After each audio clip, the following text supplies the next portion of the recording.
Warahmatullahi wabarakatuh. Selamat bertemu kembali dalam materi dunia plantae. Pada saat ini saya akan membahas tentang siklus hidup pada dunia plantae. Yang pertama adalah siklus hidup pada tumbuhan lumut atau yang dinamakan sebagai bryophyta. Siklus hidup pada tumbuhan lumut ini dimulai yaitu spora yang jatuh pada tempat yang cocok akan berkembang menjadi protonema. Selanjutnya protonema ini akan berkembang menjadi tumbuhan lumut. Tumbuhan lumut akan menghasilkan sel kelamin jantan yang dinamakan sebagai antheridium dan sel kelamin betina yang dinamakan sebagai archegonium. Antheridium ini akan menghasilkan sperma dan archegonium ini akan menghasilkan sel telur. Pertemuan antara sperma dan sel telur akan menghasilkan zigot. Selanjutnya zigot ini akan berkembang menjadi sporogonium dan selanjutnya sporogonium itu akan menghasilkan spora kembali. Nah, ini adalah siklus hidup pada tumbuhan paku atau yang dinamakan dengan pteridophyta. Dimulai dari jatuhnya spora pada tempat yang cocok berkembang menjadi protalium. Protalium ini akan menghasilkan antheridium sebagai sel kelamin jantan dan archegonium sebagai sel kelamin betina. Antheridium ini akan menghasilkan sperma dan archegonium akan menghasilkan sel telur. Pertemuan antara sperma dengan sel telur akan menghasilkan zigot. Zigot akan berkembang menjadi embrio dan embrio sporofit ini akan berkembang menjadi tumbuhan paku. Selanjutnya akan berkembang menjadi sporogonium yang menghasilkan sporangium. Di dalam sporangium inilah terdapat spora.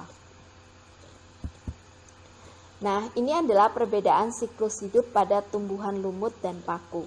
Apabila kita lihat dari bagian ini, maka sebelah kiri ini adalah bagian dari tumbuhan paku dan sebelah kanan ini adalah bagian dari tumbuhan lumut. Perbedaan yang pertama adalah yaitu pada tumbuhan paku, spora yang jatuh pada tempat yang cocok akan menghasilkan protalium. Sedangkan pada tumbuhan lumut, spora ini akan berkembang menjadi protonema. Selain itu, gametofit. Gametofit pada tumbuhan paku itu adalah berupa protalium. Sedangkan gametofit pada tumbuhan lumut adalah tumbuhan lumut itu sendiri. Gametofit itu adalah suatu generasi yang menghasilkan sel kelamin jantan, antheridium, dan sel kelamin betina, archegonium. Selain itu, bentuk generasi sporofitnya. Nah, sporofit pada tumbuhan paku itu adalah tumbuhan paku itu sendiri, sedangkan pada tumbuhan lumut generasi sporofitnya adalah berupa sporogonium. Sporofit itu adalah generasi yang menghasilkan spora. Selain perbedaan antara gametofit dan sporofitnya, tumbuhan paku dan lumut itu berbeda yaitu pada akar. Pada tumbuhan paku akarnya adalah berupa serabut, sedangkan pada tumbuhan lumut akarnya masih berupa rizoid. Selain itu, berkas pengangkut pada tumbuhan paku itu sudah ada sehingga dapat dikelompokkan ke dalam Trasiophyta, sedangkan tumbuhan lumut itu berkas pengangkutnya tidak ada sehingga dikelompokkan pada non-Trasiophyta. Ini adalah siklus hidup pada gimnospermi. Gimnospermi itu adalah tumbuhan berbiji terbuka. Pada bagian ini saya memberikan contoh yaitu siklus hidup pada pohon pinus. Nah, pada tumbuhan gimnospermi ini struktur bunganya dinamakan sebagai strobilus. Nah, ini adalah strobilus jantan, sedangkan ini adalah strobilus betina. Di dalam strobilus jantan ini terdapat mikrosporangium. Di dalam mikrosporangium itu terdapat sel induk mikrospora.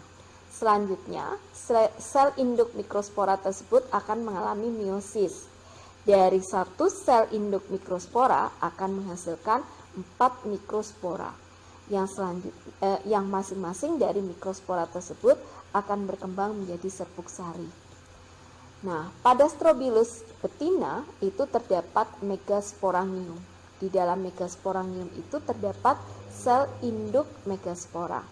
Apabila terjadi serbuk sari ini terjadi polinasi atau penyerbukan, maka sel induk megaspora yang berada pada megasporangium tersebut akan mengalami meiosis.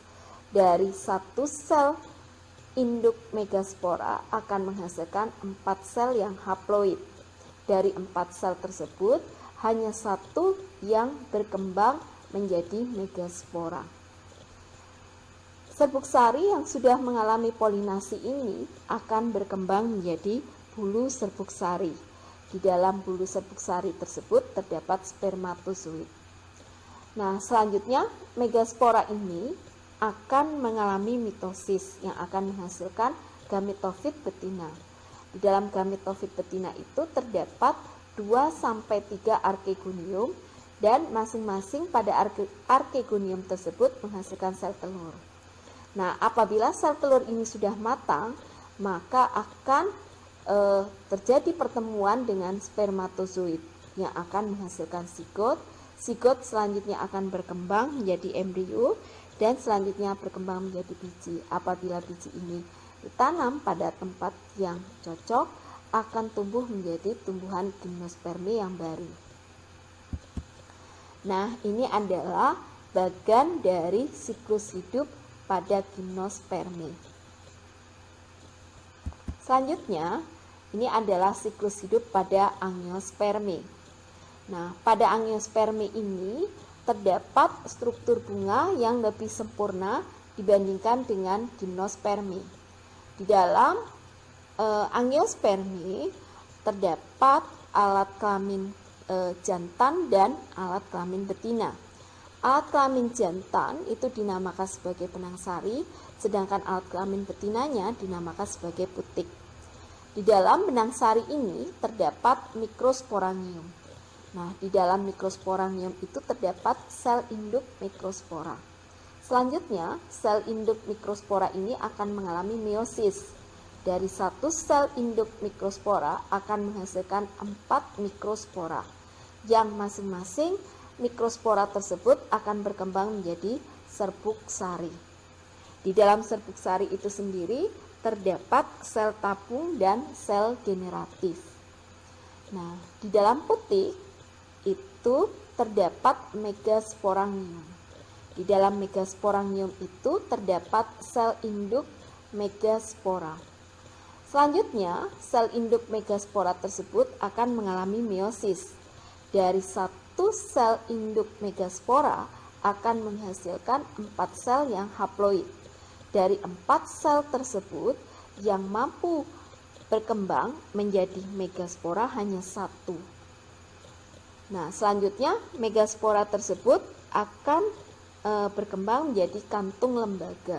Dalam kantung lembaga tersebut intinya akan mengalami mitosis sebanyak 3 kali sehingga akan menghasilkan 8 inti, yaitu 3 inti bertindak sebagai antipoda, 2 inti yang dinamakan sebagai inti polar atau inti kandung lembaga sekunder, dan 2 sinergit dan 1 ovum. Selanjutnya, apabila serbuk sari ini jatuh di atas kepala putik, maka sel tabung tersebut akan berkembang menjadi bulu serbuk sari, dan sel generatifnya ini akan membelah menjadi inti sperma 1 dan inti sperma 2. Selanjutnya inti sperma 1 akan membuahi sel telur yang nantinya akan menjadi zigot. Zigot akan berkembang menjadi embrio. Sedangkan inti sperma 2 akan membuahi inti polar atau inti kandung lembaga sekunder yang akan menghasilkan endosperma. Inilah yang membedakan antara tumbuhan angiospermi dan gimnospermi. Pada angiospermi terdapat 2 kali pembuahan atau fertilisasi, yaitu inti sperma 1 membuahi sel telur menghasilkan zigot, dan inti sperma 2 membuahi inti polar atau inti kandung lembaga sekunder yang akan nantinya menghasilkan endosperma. Jika pada gimnospermi hanya terjadi 1 kali pembuahan saja, sehingga pada gimnospermi dinamakan sebagai pembuahan tunggal, dan angiospermi ini dinamakan sebagai pembuahan ganda. Selanjutnya, embrio dan endosperma ini berkembang menjadi biji, dan apabila biji ini ditanam pada tempat yang cocok akan menghasilkan tumbuhan angiospermae yang baru. Nah, ini adalah bagian dari siklus hidup angiospermae. Ini adalah perbedaan gametofit dan sporofit, mulai dari lumut atau bryophyta, kemudian paku, pteridophyta, tumbuhan biji terbuka yang dinamakan sebagai gymnospermae, dan tumbuhan biji tertutup yang dinamakan sebagai angiospermae. Kita lihat pada tumbuhan lumut. Tumbuhan lumut yang kita lihat sehari-hari itu adalah merupakan gametofitnya. Nah, pada saat lumut itu menghasilkan sporanium, maka itulah yang dinamakan sebagai generasi sporofitnya. Sedangkan pada tumbuhan paku, generasi sporofitnya itu adalah tumbuhan paku yang kita lihat sehari-hari. Sedangkan generasi gametofitnya adalah berupa protalium, seperti ini. Dan pada gymnospermae yang kita lihat sebagai tumbuhan gymnospermae itu adalah generasi sporofitnya, dan pada saat tumbuhan tersebut menghasilkan strobilus baik jantan dan betina, nah itulah yang dinamakan sebagai generasi gametofitnya. Begitu pula pada angiospermae, tumbuhan yang kita lihat sehari-hari itu adalah generasi sporofitnya. Nah, pada saat menghasilkan bunga, maka itulah yang dinamakan sebagai generasi gametofitnya.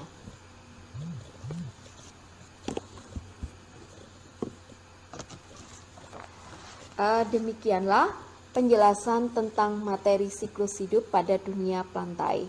Semoga penjelasan saya ini dapat menambah wawasan kalian tentang siklus hidup pada dunia plantae.